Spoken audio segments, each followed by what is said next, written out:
الحمد لله رب العالمين أشهد أن لا إله إلا الله وحده لا شريك له وأشهد أن سيدنا وحبيبنا ومولانا محمدا عبده ورسوله أما بعد فأعوذ بالله من الشيطان الرجيم بسم الله الرحمن الرحيم فأصبح في المدينة خائفا يترقب فإذا الذي استنصره بالأمس يستصرخه قال له موسى إنك لغوي مبين فلما أن أراد أن يبطش بالذي هو عدو لهما قال يا موسى أتريد أن تقتلني كما قتلت نفسا بالأمس إن تريد إلا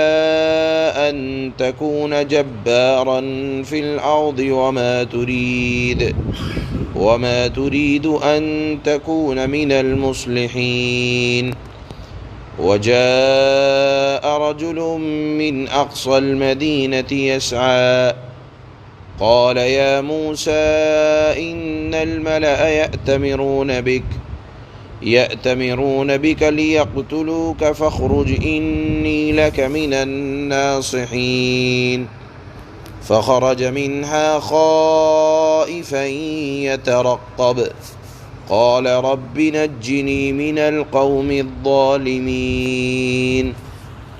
صدق الله مولانا العلي العظيم۔ کل کی آیات میں اللہ نے بیان فرمایا تھا کہ مصری اور اسرائیلی کے جھگڑے میں، جس میں مصری نے زیادتی کی تھی حضرت موسیٰ علیہ السلام کی قوم کے ایک فرد پر، اس کے نتیجے میں حضرت موسیٰ علیہ السلام نے سمجھایا، اور بات جب نہ بنی تو آپ نے تنبیہاً مصری کو ایک تھپڑ مارا، جس کے نتیجے میں مصری کا انتقال ہو گیا، اس کا شہر میں چرچا ہو گیا انتقال کا، اور فرعون تک یہ بات شکایتاً پہنچ گئی۔ فرعون نے حکم نامہ جاری کر دیا کہ اس کے قاتل کا پتہ لگاؤ کہ قبطی کو کس نے مارا ہے۔ اس کے قتل کا اسرائیلی کے علاوہ کسی کو معلوم نہ تھا، یعنی جس کے اوپر ظلم ہو رہا تھا، جس نے اپنے سامنے حضرت موسیٰ علیہ السلام سے مدد مانگی تھی اور آپ نے اس کو ایک تھپڑ مارا تھا، اس کا گواہ صرف اور صرف اسرائیلی تھا۔ چنانچہ بات ختم ہو گئی، اور اگلے دن صبح جب آپ شہر میں داخل ہو رہے تھے حضرت موسیٰ، تو دیکھا کہ وہی اسرائیلی ایک دوسرے قبطی سے لڑ رہا ہے، ایک دوسرے مصری سے لڑ رہا ہے۔ آپ کے اوپر غم تو تھا کہ کل میرے ہاتھ سے قتل ہوا، اس پر معافی مانگی اللہ سے، اللہ نے معافی بھی دے دی، لیکن غم تھا دل کے اوپر کہ مجھ سے قتل ہوا ہے۔ تو جب آپ شہر میں داخل ہو رہے ہیں اگلے دن صبح کو، آج اس مضمون کو اللہ نے ان آیتوں میں بیان فرمایا ہے کہ جب آپ اگلے دن شہر میں داخل ہوئے تو دیکھا کہ وہی بنی اسرائیل کا آدمی کسی دوسرے قبطی سے لڑ رہا ہے، اور وہ مصری اور قبطی آج پھر اس بنی اسرائیل پر ظلم کر رہا ہے۔ حضرت موسیٰ علیہ السلام کو دوہرا غم ہوا کہ آج پھر ایک دوسرا قبطی سے بات خراب کر لی، اور پھر دیکھا کہ وہ قبطی ہی ظالم بنا ہوا ہے۔ حضرت موسیٰ علیہ السلام نے فرمایا اپنی قوم کے اس آدمی سے کہ تیرا تو کام ہی روزانہ لڑنا لڑانا ہو گیا ہے، اور تو بدطینت آدمی ہے کہ روزانہ لڑتا رہتا ہے، اور یہ کہہ کر قبطی کی طرف ہاتھ بڑھایا تاکہ اس کو ظلم سے روک سکیں۔ حکم یہ ہے کہ جب ظالم ظلم کر رہا ہو تو اگر آپ کے اندر ہمت ہے تو ظالم کو اس کے ظلم سے باز رکھنے کے لیے آپ اپنے ہاتھ کا استعمال کر سکتے ہیں۔ جیسے ہی آپ نے ہاتھ بڑھایا تو یہ بنی اسرائیلی سمجھ گیا کہ کل انہوں نے ایک کو گھونسا مارا تھا، آج اگر وہ یہ سمجھ رہا تھا کہ انہوں نے پہلے مجھے برا بھلا کہا، ہاتھ بڑھا رہے ہیں تو کہیں آج میری پٹائی نہ ہو جائے، لہذا اس نے فوراً چلا دیا۔ قرآن کہتا ہے کہ اس نے چلا دیا کہ تو نے کل موسیٰ آپ نے کل ایک آدمی کو ہاتھ بڑھا کر مارا تھا، وہ مر گیا تھا، آپ ہی قاتل ہیں۔ چنانچہ اب راز حضرت موسیٰ کا کھل گیا، اور اس قبطی نے جا کر فرعون کے دربار میں کہہ دیا کہ قاتل موسیٰ ہیں۔ فرعون نے حکم نامہ جاری کر دیا کہ موسیٰ کو پکڑ کے لا اور ان کو قتل کیا جائے گا۔ اسی مجمع میں ایک حضرت موسیٰ علیہ السلام سے ہمدردی کرنے والا موجود تھا۔ اس نے جا کر حضرت موسیٰ سے کہا کہ آپ یہاں سے نکل جائیں، اس لیے کہ آپ کے بارے میں فرعون کے دربار میں یہ طے ہو چکا ہے کہ آپ کو قتل کیا جائے گا۔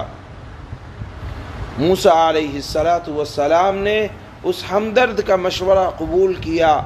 خدا سے دعا کی، اور ڈرتے ڈرتے مصر سے نکل کھڑے ہوئے۔ جس وقت آپ مصر سے نکل رہے ہیں، راستہ انجان ہے، اللہ سے درخواست کی کہ اے اللہ سیدھے راستے پر چلائیے گا اور ظالموں سے بچائیے گا۔ معلوم یہ ہوا کہ جب آپ کے ہاتھ میں کوئی طاقت اور قوت نہ ہو اور آپ بے بس ہو چکے ہوں اور قتل کا فرمان آپ ظالموں نے دے دیا ہو، تو جان بچانا فرض ہے، اور جہاں تک ہو سکے کوشش کریں کہ ظالموں کو ان کے ظلم سے باز رکھنے کے لیے کوشش کریں۔ آپ وہاں سے نکلے، آپ واقف نہ تھے، چنانچہ نہ کوئی راستے میں شریک سفر اور انجان راستہ، چونکہ آپ کی ساری زندگی جوانی تک فرعون کے دربار میں شاہانہ انداز سے گزری، لہذا آپ وہاں کے جائے وقوع سے واقف بھی نہ تھے۔ آپ ننگے پاؤں مصر سے نکلے، چلنے کی وجہ سے آپ کے پاؤں کے اندر چھالے آ گئے، اور آپ کے پاس کھانے کا کوئی نظم نہ تھا، آپ جنگل کے پتوں کو خوراک بنایا کرتے تھے۔ اس طرح سے شہر یعنی مصر سے نکلے اور مدین میں پہنچے، اور راستے میں آپ کو نبوت ملے گی۔ اس کا واقعہ انشاءاللہ کل کی آیات میں بیان کیا جائے گا۔ آج کی آیت میں اسی مضمون کو اللہ نے بیان فرمایا جس کو بیان کیا گیا۔ اللہ فرماتے ہیں فَأَصْبَحَ فِي الْمَدِينَةِ خَائِفًا يَتَرَقَّبُ فَإِذَا الَّذِي اسْتَنصَرَهُ بِالْأَمْسِ يَسْتَصْرِخُهُ قَالَ لَهُ مُوسَىٰ إِنَّكَ لَغَوِيٌّ مُبِينٌ۔ پھر صبح کے وقت حضرت موسیٰ شہر میں ڈرتے ڈرتے حالات کا جائزہ لے رہے تھے، اتنے میں دیکھا کہ جس شخص نے کل ان سے مدد مانگی تھی یعنی اسرائیلی نے، وہ پھر انہیں فریاد کے لیے پکار رہا ہے، یعنی کسی اور سے لڑائی ہو رہی ہے پھر مدد کے لیے پکار رہا ہے۔ موسیٰ نے اس اسرائیلی سے کہا کہ معلوم ہوا کہ تم تو کھلم کھلا شریر آدمی ہو، یعنی لڑائی جھگڑا ایسا لگتا ہے کہ تمہارا امتیاز ہے، آج کسی سے کل کسی سے، اور آج اس آدمی سے لڑ رہے ہو۔ فَلَمَّا أَنْ أَرَادَ أَنْ يَبْطِشَ بِالَّذِي هُوَ عَدُوٌّ لَهُمَا قال هو عدو لهما قال يا موسى أتريد أن تقتلني كما قتلت نفسا بالأمس إن تريد إلا أن تكون جبارا في الأرض وما تريد أن تكون من المصلحين۔ پھر جب حضرت موسیٰ نے اس شخص کو یعنی ظالم کو پکڑنے کا ارادہ کیا جو ان دونوں کا دشمن تھا، یعنی قبطی مصری فرعون کے خاندان کا آدمی، تو اس اسرائیلی نے کہا موسیٰ کیا تم مجھے بھی اس طرح قتل کرنا چاہتے ہو جیسے تم نے کل ایک آدمی کو قتل کر دیا تھا؟ تمہارا مقصد اس کے سوا کچھ نہیں ہے کہ تم زمین میں اپنی زبردستی جماؤ اور تم مصلح بننا نہیں چاہتے۔ گویا کہ مدد مانگنے والے نے الٹا حضرت موسیٰ علیہ السلام کو غلط الفاظ کے ساتھ الزام لگایا۔ بات کھل گئی اور فرعون نے کہ دربار میں یہ بات پہنچی تو فرعون نے قتل کرنے کا حضرت موسیٰ کو حکم نامہ جاری کر دیا۔ اس وقت وہاں ایک آدمی موجود تھا جس نے آ کر حضرت موسیٰ سے بتایا۔ وہ واقعہ اس آیت میں آگے اللہ بیان فرماتے ہیں، ارشاد ہوتا ہے وَجَاءَ رَجُلٌ مِّنْ أَقْصَى الْمَدِينَةِ يَسْعَى قَالَ يَا مُوسَىٰ إِنَّ الْمَلَأَ يَأْتَمِرُونَ بِكَ لِيَقْتُلُوكَ فَاخْرُجْ إِنِّي لَكَ مِنَ النَّاصِحِينَ۔ اور اس کے بعد یہ ہوا کہ شہر کے بالکل دور دراز علاقے سے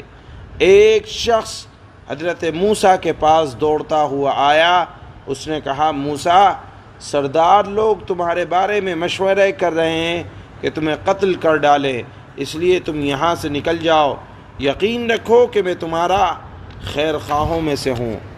فخرج منها خائفا يترقب قال رب نجني من القوم الظالمين۔